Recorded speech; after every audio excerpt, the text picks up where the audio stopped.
morning, good afternoon, good evening. It's IndyCar time once again, and this time we're off to Pocono, a wonderful, fascinating, challenging, unique oval, a super speedway, 3 turns, all of them completely different. I've been looking forward to this for a while. Let's get on with it.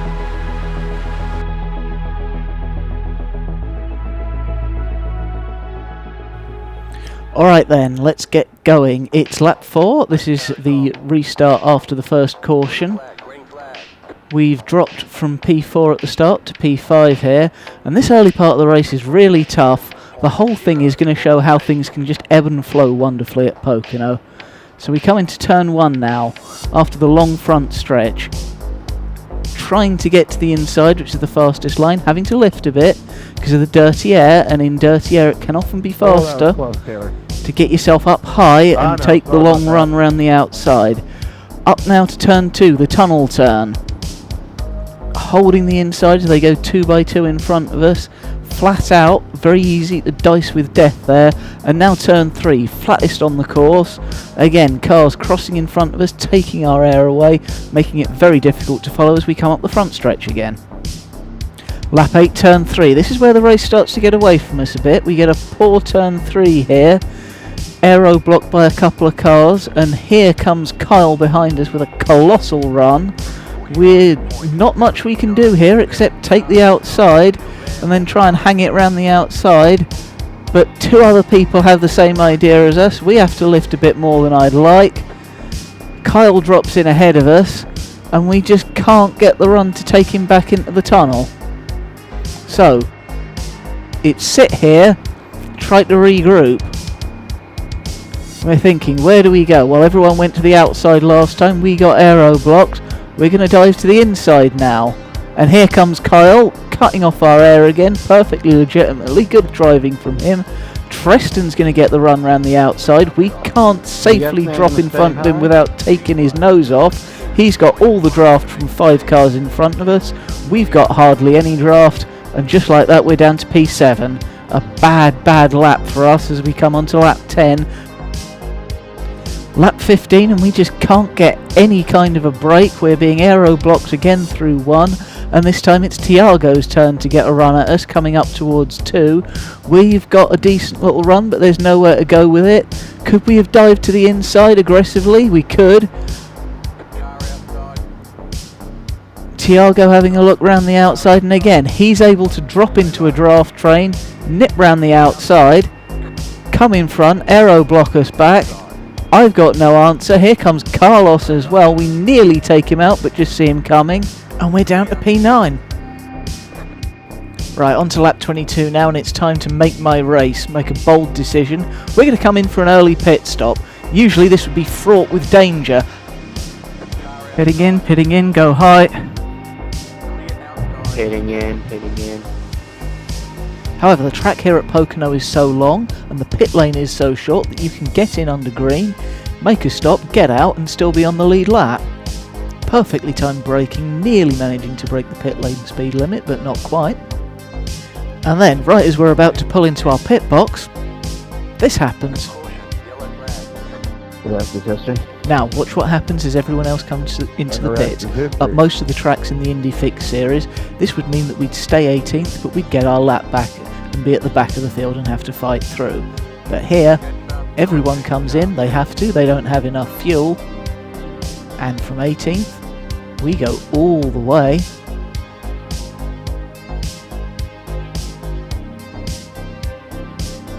up to 3rd. Then Douglas pits at the end of the lap, and we're in 2nd. So here's the restart. The one downside of this is that we've got no opportunity to pull a gap on the leaders like we were hoping to. It's back to a pack race, and it'll likely be a pack until the finish, as we head off after Kyle. Baltimore, what did you do that for? I got a black flag because I moved over to let Jesse pass. Baltimore slowed, I got a... You did that on purpose, you're a dick. Just a slight outside line as we gather speed to drive down the hill. Pulling alongside through the tunnel. And we're back into position A.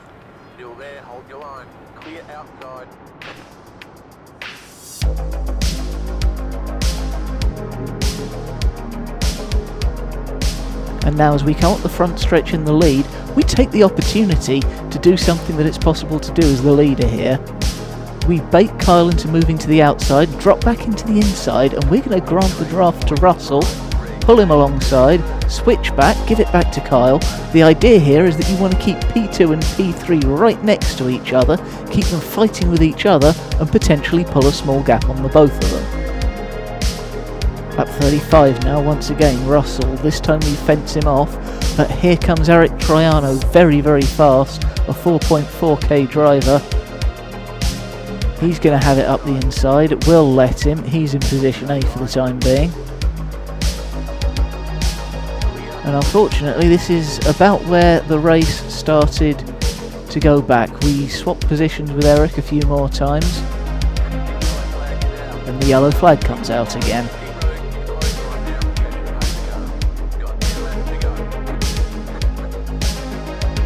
So now we're left with a 6-lap sprint to the finish. I go for a surprise, restarting as quickly as possible, trying to pull any kind of gap.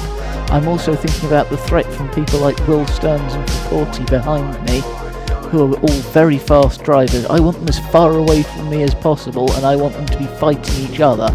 I only want to be doing battle with one driver at a time.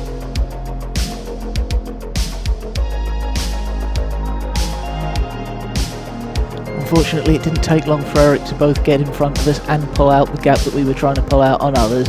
Then here comes Adriano Frapporti, another very fast driver. We let him through. We're going to try and switch him back in the way that we've been doing earlier. However, he's now able to take the draft from Eric. They both go to the inside, and I make a careful tactical decision. I'm happy with P3. I'm going to focus on holding off Tiago in P4 and let these two fight it out at the front. So here we come to the last lap, taking the draft, but again, viewing it as primarily a defensive measure against Tiago. I'm still hoping that the two in front might make some kind of mistake as we look for clean air. They both follow each other. We come up the back for the final time. They're both going to go heavily to the inside, and again, I'm just going to signal I want no part of this. I'm happy with P3. I'm going to play it sensible. Round we come, trying to get the best possible run I can get out of turn 3. To the inside, aero blocked, lift again, bring it over the line. Still a very good result in a very strong strength of field. Right then, this week was very, very far from plain sailing. Here are all the ways that I killed my race this week. Number 1, the unorthodox pit entry. Coming into turn 3, hit that curb on the inside, they're all deadly, it flings us wide, and that outside wall will send you into the pit lane in a way you really don't want to go. Superspeedways and Indycars, really not best friends with each other under any circumstances. Unfortunately, the game's code just doesn't really handle the speed of the Indycar on a really, really fast circuit like Pocono. We're minding our own business, drop ourselves into lane 4, and we're turned. This is why you should always, always watch the replay before you get off on the radio and gob off. As we come together, just look at the distance between our tyres. Enormous. Next up, lap cars on ovals, always a bit of a hazard and a trouble when you trip across them, Pocono no exception. Here we're running P7, and that, by the way, is what I could have done differently to avoid this. I could not have been running P7, I could be higher up. As it is, this lap car takes a dive inside us at the tunnel, gets it slightly wrong, and we're both dead. See the replay? Another huge chunk of netcode, not really their fault. The way to avoid it, be further up the field. Next up, I keep banging on about this, and it doesn't stop me from making my own mistake. Practice your green flag pit entries, otherwise something like this will happen to you. Far too hot, braking far too late. By about this point I'm already worried I daren't squeeze the brakes any harder, otherwise I'll spin. And quite rightly, I'm not really very impressed with myself about that. And finally, another thing that I'll bang on and on about until the cows come home, the way to avoid incidents like this, be somewhere else. We're running P12. Why am I P12? I've done much better in fields of this strength of field or better. Instead, P12, someone dumps it in front of us, we can't react, yellow flag's out, we're dead, and it's another bad day at the office. Okay then, time to get back to something more positive. This is a very, very pleasing race for me to watch back. Starting P1, done everything we can do in that regard. It's a late start, and we spent the first part of this race battling very, very hard with Will Stearns in a small field. Will's a very savvy racer, he's a very dedicated racer, does a lot of races, more than me, and I do quite a lot. And it was an absolute pleasure to race up front with Will and have him teach me a thing or two. Not just about flipping at turn 2, but all the other ways you can potentially hold, take and gain a position at Pocono. I really felt I levelled up through running with him. As we come through turn 3, here's the first part, he just aeroblocks me a bit. Will either knew or guessed that I would expect him to take the fastest inside line so that I could then take the outside and get a better run up the straight. He's stayed wide, aeroblocked me, and as you can see, I don't catch him before the end of the straight. Again, he does the same thing, thinking that he'll take the fastest route. Instead he stays wide to aeroblock me, and I can still stay in second place, but Will's pulled out a little gap, and he's going to hold things into the tunnel.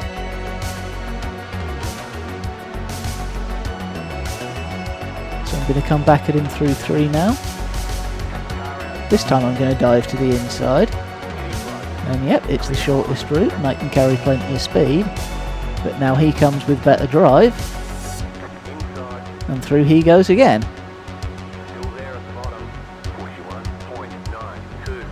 Now let's see what's going to happen after 1. I'm going to go high and try to over-under him. So lifting off slightly to make sure he's got enough space to drop in ahead. Gives me a decision, but also signals that he's not going to take the gloves off and knife fight me just yet on lap 3. And this is how we spent much of the first part of the race. And here we see, having set me up earlier with the expectation that he might prefer to go around the outside at 3, no, he's going to take the inside, he's going to take the lead back up the front stretch. Lap 17, we've continued our frenemy relationship with Will Stearns, and if you look at the relative, you can see we've built up a 1.2 second gap, increasing to 1.3 seconds, increasing to 1.4 seconds in a moment. This was a really effective part of the race from us. We both managed to build up a gap, and in theory, we've now turned this into a 2-horse race absent a caution. It's all going to be about our respective pit strategies now. Can we get out into clean air? How's it going to go once we've made our stops? I'm going to pit early. Is Will going to cover me? Is Will going to pit late? Pitting in, go high. Here again, running my favoured strategy of pitting early and being in the best possible position if there's a safety car. Will's decided to cover me off. We're both going to go in together. Slightly shaky braking, running a little bit wide, but we do get it slowed down nicely. And now it's a pit lane race. Nick Phillips from P3 has come in as well. Desperately struggling to get my pit stop set up, make tweaks to the amount of fuel I'm going to take. I take a little bit more to make sure I'm going to get to the end. It is so easy to slide through your box. I did that several times in addition to all the other ways of mucking up I showed you earlier. 7.8 seconds, quite a slow stop due to all the fuel we're having to take on. But looking behind us, it seems that Will and Nick have been slightly less aggressive than we have into the pit lane, and there's a gap forming. How far can I pull it out under acceleration? 1.2 seconds, 1.3 seconds. Can I make it 1.4? The draft's at about 1.4, 1.5. Hugely important moments. Nick's only 0.3 of a second behind Will, and I am begging both of them to fight, let me break away and focus on just hot lapping to overhaul Claude, who's now in P1, and he's going to go long on strategy, although of course I didn't know that at the time. Looking behind me now, exactly what I want to see. 1.6, 1.7 seconds the gap to the two drivers behind. They must be side by side and fighting rather than working together. 1.7, 1.8, the draft is broken. I'm breathing a huge sigh of relief. And then, as it turns out, Will's had an accident with Nick. Right. The gap dropping even further. This has worked out absolutely perfectly. Yeah, no worries. I thought you were going to hit the wall, so kept it low. You're okay. My sole concern now is the lap times Claude can put in. Have a look at the top right for those compared to the lap times that we can put in. It's going to be a real race to the finish. Lap 30, and even though the cars are nowhere near each other, this is a real battle of punch and counter punch as I try and get the gap down as far as possible. I've just put in a really fast time of 41.8 flat, Claude of 42 flat. That's 0.2 of a second, a huge gap, and Claude is now into the pits. I'm pushing as hard as I possibly can around the back part of the lap, and now all I need to focus on is getting a really good turn 3, and then I'm going to hold my breath. There we go. I can't look at anything other than the number, waiting to see that Claude's come out the pits. He is out. I look for him. There he is. I know we're going to overtake him, but again, can I get that crucial 1.4 seconds ahead of him? 0.8, 0.9, 1 second, 1 second 1, 0.2, 0.3, 0.4, right on the edge of the draft now. 0.5. All I need is a good turn 3 and I might be able to drop him. Still 0.5. Through 3 we go. Don't get quite as far to the inside as I might have done. Ahead to lap 33, a 41.6 from Claude in response to our 41.8. When we can only manage a 41.9, he drops back to a 42.0. Punch and counter punch as we both push for lap time. I'm trying to get it as far to the inside as possible. Lap 39, he's managed to get it back to 1.1 seconds. And about now, a faint light at the end of the tunnel. I notice that it seems like I'm getting a slightly better exit from 1, whereas Claude is getting a slightly better exit from 3. If we can just hold that in balance, it seems like I might be able to break away. But I can't quite do it, as we see now on lap 43, the gap down to 0.8 of a second. He's well and truly in the draft now. This is going to be a run to the finish, both of us hoping that it'll go green all the way. But all I can do now is lap as fast as I can, use every trick I possibly know, getting low entries from the turns to try and deny him those fractions of a second of draft. Into lane 3, he has to drop in, back to lane 5. Same again, 0.7 of a second a couple of laps later. He is just very slightly inching me in, 100th by 100th, 10th by 10th, the tension rising with every lap. 0.4, 0.5 as he follows us rather than taking the wider line. He's thrown wide by the aero push, and we get again a crucial few seconds of him not being able to take the draft. And then he comes back again, 0.4, 0.3, but I'm taking the shortest, quickest route, and it's back to 0.7 by the time he can drop back into the draft and start gaining again.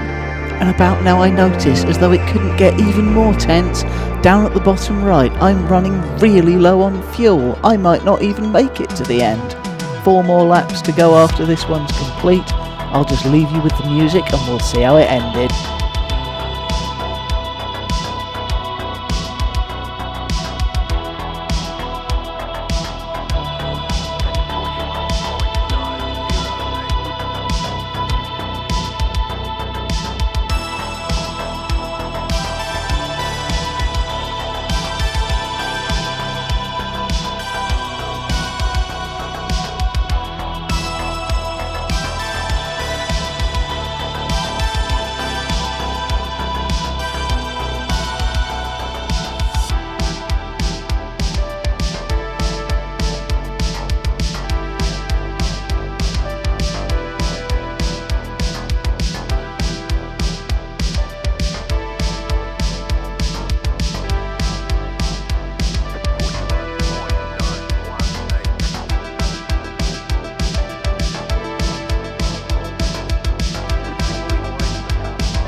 go.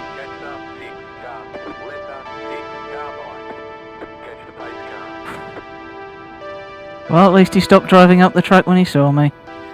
You are good. Lord sir, it was the most fun I've ever had on the service, and we weren't even wheel to wheel. That was an absolutely fantastic run. Thank you. You too. Good win. Hey, there's still a couple of laps. That as well. There were 2 or 3 times when I thought you were just going to drive up to the back of me, sir. That was amazing. I've never been pushed like that. Checking up out of 1. And there we have it. No green, white checker in IndyCar races.